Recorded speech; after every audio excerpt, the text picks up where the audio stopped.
Егер сіз осыдан 5 жыл бұрын жылжымайтын мүлікке, қор нарығына және алтынға $100 салсаңыз, не болар еді?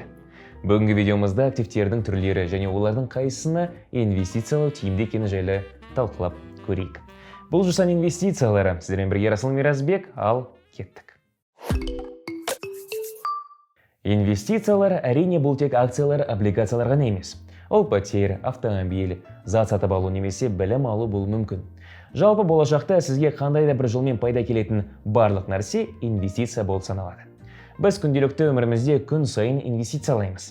Алдымызға қойған мақсаттарға жету үшін белгілі бір әрекеттерді жасаймыз. Бұл да инвестициялауды, яғни өз болашағымызға инвестициялауды білдіреді. 5 жыл бұрын сіз түрлі активтерге $100 салуды шештіңіз делік. Осы ретте тарихи деректерге көз жүгіртейік. Егер сіз 5 жыл бұрын депозиттік сертификатқа инвестиция салсаңыз, онда қазір ол ақша $102 болар еді.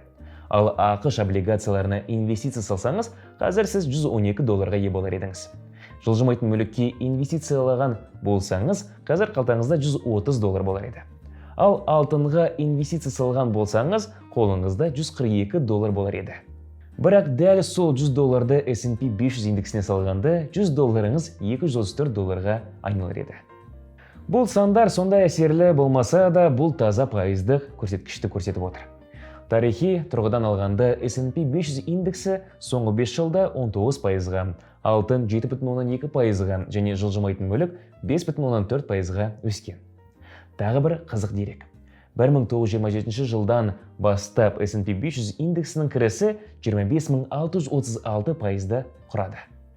Бұған сені тіпті қиын. Бұрын мен үнемі, егер осыдан 5 жыл бұрын мен сол акцияны, әлде басқа акцияны немесе S&P 500 индексін сатып алсам, қазір олар қанша болар еді деп ойлайтын. Жоғарыда айтылған сандар ойдан құрастырылған жоқ.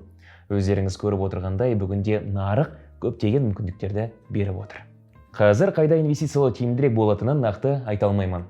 Барлық жерде өз тәуекелдері бар. Мысалы, S&P 500 индексінің құрылымы айтарлықтай топтастырылған. Жылжымайтын мүлік көп уақытты қажет етеді және оның өтімділігі төмен. Ал ақш облигациялары пайыздық мөлшерлемелерге тәуелді. Алтын болса өте құбылмалы. Сондықтан ең дұрысы өз инвестицияларыңызды арттырып, активтердің барлық класына қаражат сала отырып, сенімді тиімді портфельге ие болу.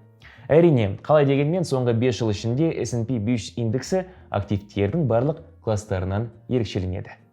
Бүгінге осы уақытыңызды жоғалтпай, бірнеше уақыт ішінде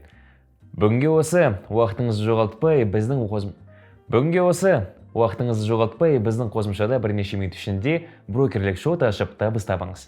Сондай-ақ арнамызға жазылуды ұмытпаңыздар. Арнамызда және әлеуметтік желілердегі парақшаларымызда көптеген маңызды дүниелерді талқылаймыз. Апта сайын нарыққа шолу жасап, инвест идеялар ұсынамыз. Көріскенше.